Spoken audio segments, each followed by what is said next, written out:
ICC champion trophy ২০২৫ দল থেকে বাদ রোহিত শর্মা, বিরাট কোহলি, গৌতম গম্ভীর।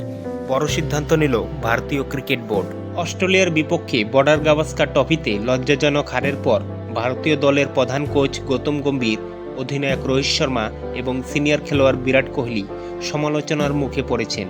টেস্ট ক্রিকেটের ইতিহাসে তাদের সবচেয়ে খারাপ সিজন নিয়ে ভারতীয় দল বছর শেষ করেছে। এটি প্রথমবার যখন বিশ্ব টেস্ট চ্যাম্পিয়নশিপের ফাইনালে জায়গা পেতে ব্যর্থ হয়েছে ভারতীয় দল।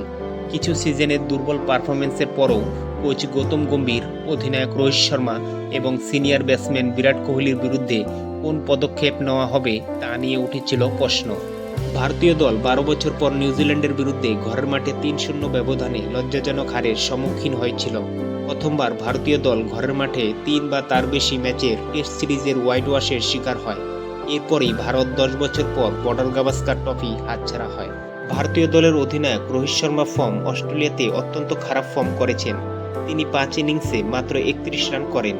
বিরাট কোহলি প্রথম টেস্ট ১৭ রান দিয়ে শুরু করেছিলেন, কিন্তু এরপর তিনি হতাশ করেন।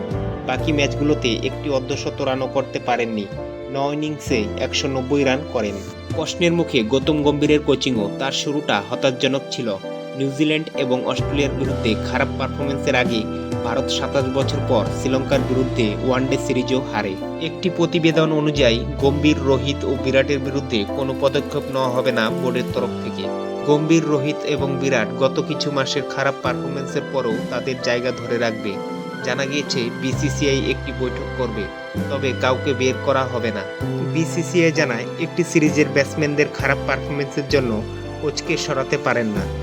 গৌতম গম্ভীর কোচ হিসেবে থাকবেন, বিরাট এবং রোহিত ইংল্যান্ড সিরিজে খেলবেন।